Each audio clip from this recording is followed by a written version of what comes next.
सदियों साल पुरानी बात है। बगदाद के एक पुराने मोहल्ले में आदिल नाम का एक नान बाई रहता था। वो पेशे से रोटियां पकाने वाला था, मगर साथ ही आटा बेचने का काम भी करता था। आदिल मेहनती, ईमानदार और नरम दिल इंसान था। दिन भर तंदूर की आग के सामने पसीना बहाता, मगर उसके चेहरे पर हमेशा एक सुकून भरी मुस्कुराहट रहती। आदिल के दो बेटे थे, दोनों उम्र में छोटे मगर समझदार और बाप के मददगार। वो दुकान पर आकर हल्के पुल्के काम संभालते, कभी आटा छान लेते, कभी रोटियों को तरतीब से लगाते। आदिल अपने बेटों से बेहद मोहब्बत करता था। चाहता था कि वो जिंदगी में वो मकाम पाएं जो उसे नसीब न हो सका। अक्सर दिल में सोचता, मेरे बच्चे इल्म हासिल करें, अच्छी तालीम पाएं और किसी मुअज़्ज़िज़ पेशे में लगें, ताकि उनकी जिंदगी आसान और रोशन हो। इसी सोच के तहत वो अपने बेटों को रोज सुबह करीबी मदरसे भेजता, जहां वो इल्म हासिल करते थे। दिन महीनों में और महीने सालों में बदल गए। वक्त ने अपना काम दिखाया और आदिल का जवान जिस्म अब कमजोर पड़ चुका था। उसके बाल सफेद होने लगे, हाथों की रगें अब पहले की तरह मजबूत न रहीं, मगर दिल में बच्चों के लिए मोहब्बत और उम्मीद की चिंगारी अब भी जल रही थी। उसके दोनों बेटे अब जवान हो चुके थे।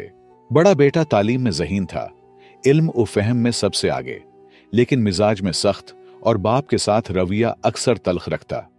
दूसरी तरफ छोटा बेटा पढ़ाई में कमजोर जरूर था, मगर दिल से नर्म, फरमान बरदार और बाप का सच्चा सहारा।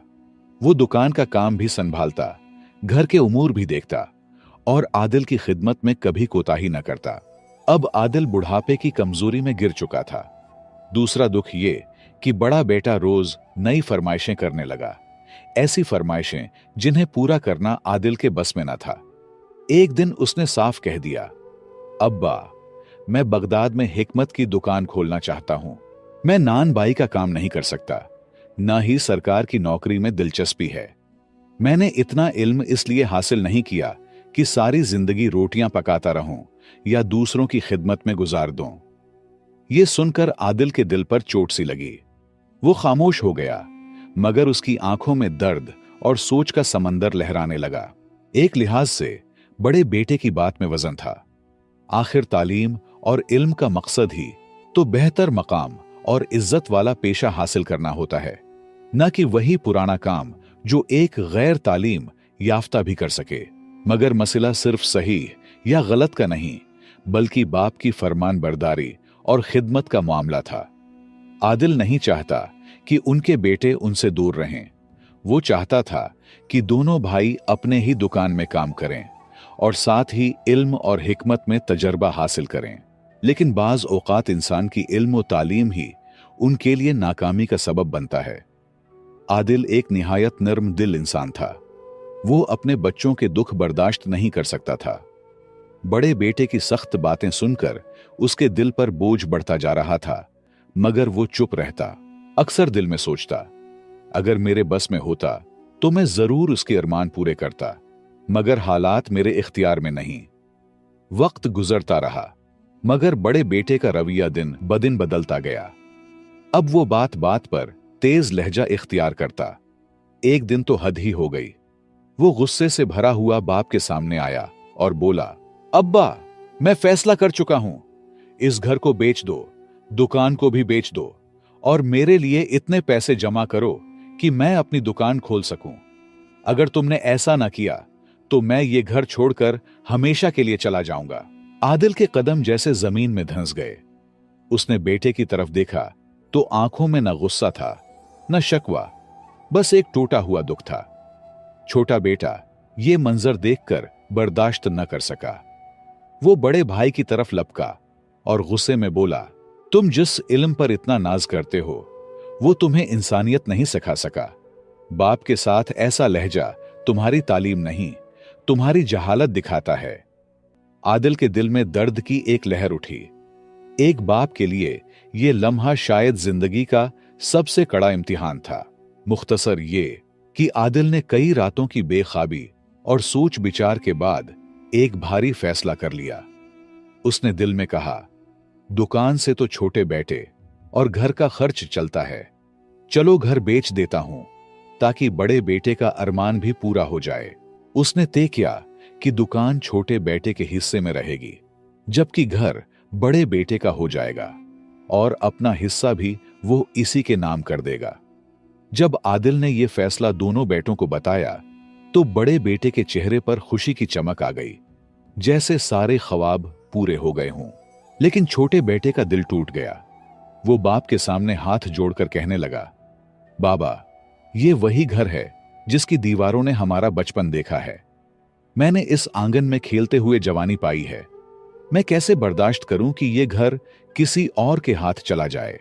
बाबा, मेरी मां ने इन दीवारों को चूमा है, इन्हीं के साए में हम बड़े हुए हैं। मैं कैसे राजी हो जाऊं कि यह घर बेच दिया जाए। मेरा दिल हरगिज़ नहीं मानता। मगर बाप का फैसला अटल था। छोटा बेटा बाप की रजा के आगे सर झुकाकर खामोश हो गया। उसके पास इतने पैसे न थे कि भाई को हिस्सा देकर घर बचा लेता, इसलिए बलाखिर वो राजी हो गया कि घर बेच दिया जाए। यूं वो घर जिसमें मोहब्बत, मेहनत और यादों के साल छुपे थे, बेच दिया गया। बड़े बेटे ने अपने हिस्से के पैसे लिए बगदाद शहर के मरकज में जाकर एक हिकमत की दुकान खोली और वहीं रहने लगा। महीने में एक बार कभी कभार चक्कर लगा लेता। अब छोटे बेटे पर हर जिम्मेदारियां पड़ी।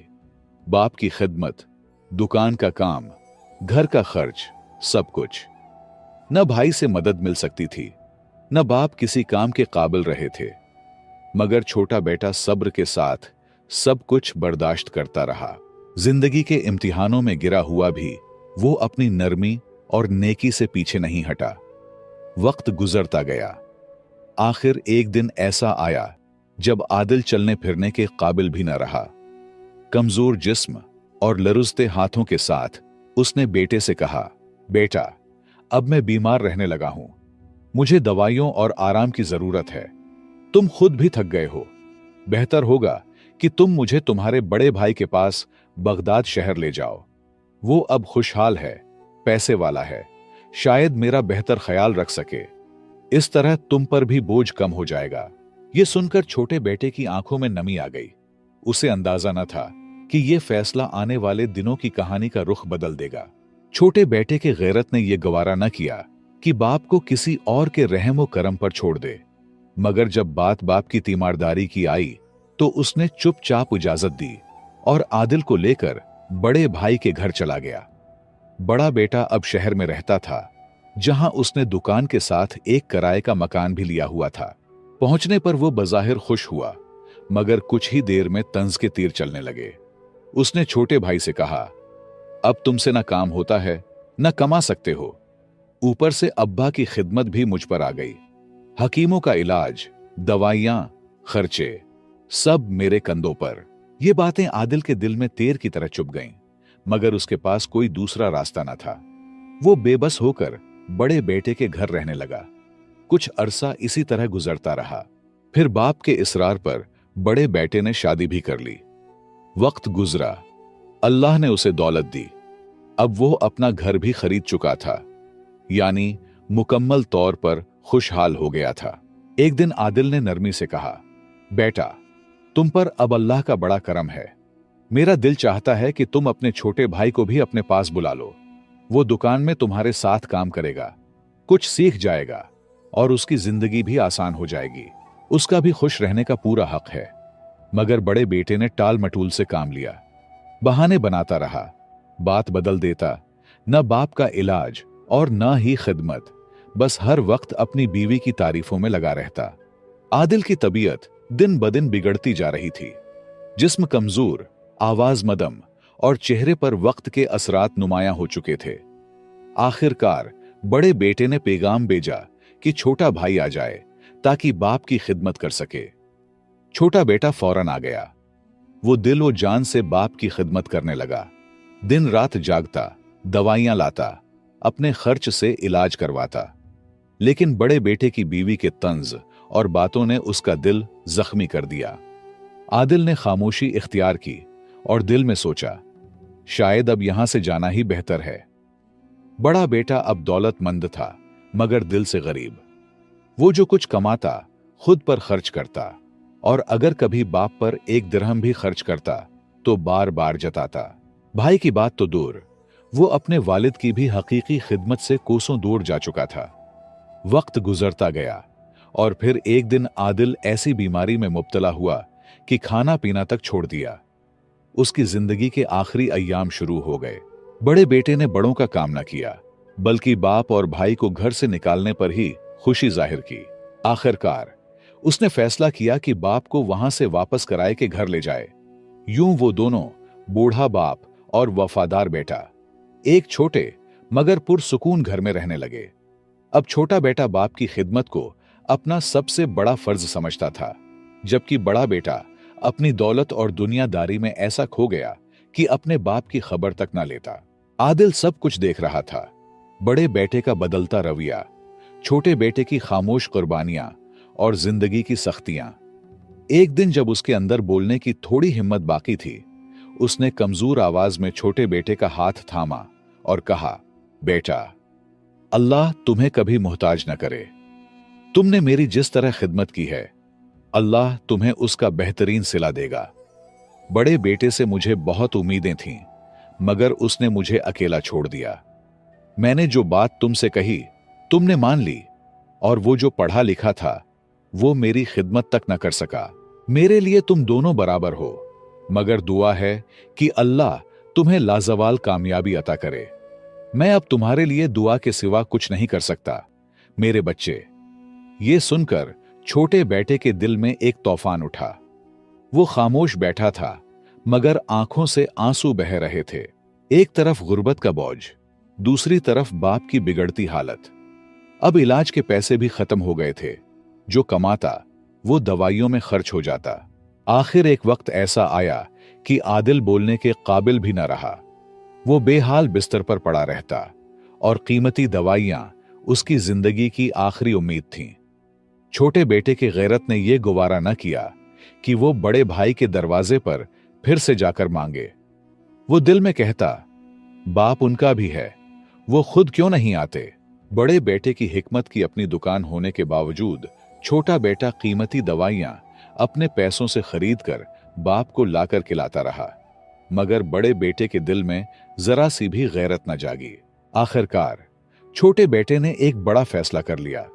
उसने अपनी दुकान भी बेच दी, वही दुकान जो इसके रोजगार का आखिरी सहारा थी, मगर उसने बगैर किसी पछतावे के सब कुछ बाप की खिदमत पर लगा दिया।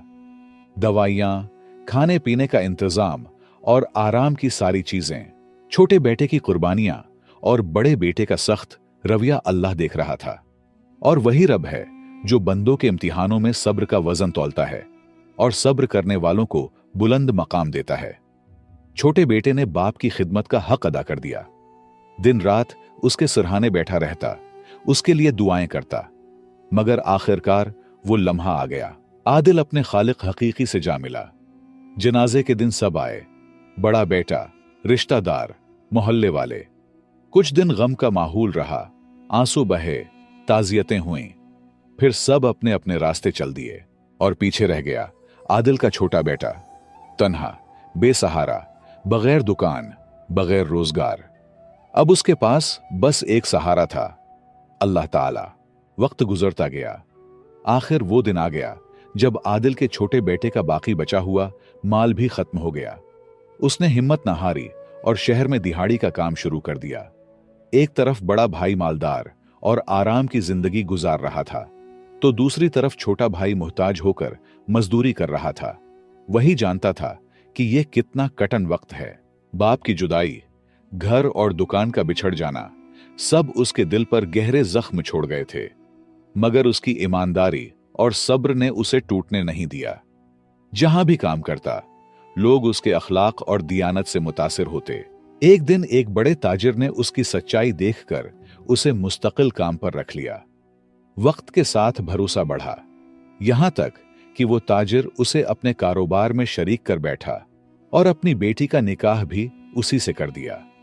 यूं किस्मत ने पलटा खाया। अब वो खुद का कारोबार चलाने लगा, जिसमें बरकत ही बरकत थी। दूसरी तरफ बड़ा बेटा, जिसने इल्म पर गुरूर किया था, तजुर्बे की कमी और गलत फैसलों से कर्ज में डूब गया। आखिरकार उसे अपना घर और दुकान सब बेचना पड़ा। जब वो शहर में मजदूरी करता नजर आया तो छोटे भाई ने उसे देखकर हैरत से आंखें नम हुई। उसने आगे बढ़कर भाई को अपने साथ रखा, उसे काम सिखाया और इज्जत व एतमाद के साथ शरीकी कार बना लिया। वक्त गुजरता गया और वही छोटा भाई जो कभी एक एक सिक्के का मोहताज था, बगदाद का नामवर ताजिर बन गया। उसने वही पुराना घर दोबारा खरीदा, नान की दुकान फिर से आबाद की और अपने भाई के लिए भी नया घर बनाया।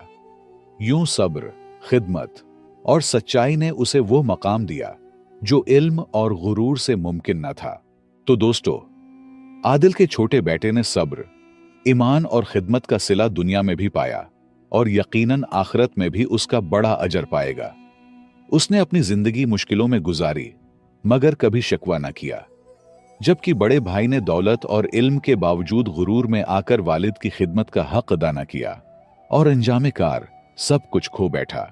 ये कहानी हमें यही सबक देती है कि माँ बाप की खिदमत में ही असल कामयाबी है। जो उनके कदमों में जन्नत तलाश करता है, अल्लाह उसे दुनिया में भी सरखरो करता है। सब्र आजमाइशों की कुंजी है और अल्लाह के फैसले हमेशा इंसाफ पर मबनी होते हैं, चाहे देर से हो मगर होते जरूर हैं। आदिल के छोटे बेटे के पास तालीम कम थी मगर इखलास ज्यादा, और यही इखलास और सब्र उसे बगदाद का नामवर ताजिर बना गया। दूसरी तरफ बड़ा बेटा अपनी अना और गुरूर के बोझ तले दब गया। ये हमें सिखाता है कि तख्त उन्हीं को मिलता है जो खिदमत, सब्र और आजिजी को अपनाते हैं, जबकि गुरूर करने वालों का अंजाम हमेशा जवाल होता है। तो प्यारे दोस्तों, अगर आपको ये कहानी पसंद आई है तो हमारे चैनल को सब्सक्राइब करके घंटी को जरूर दबाएं और हमारे वीडियोस को अपने दोस्तों के साथ शेयर करें। अपना ख्याल और राय कमेंट में लिखें। आपकी राय हमारे लिए बहुत अहम है। आपके ताउन का बहुत बहुत शुक्रिया।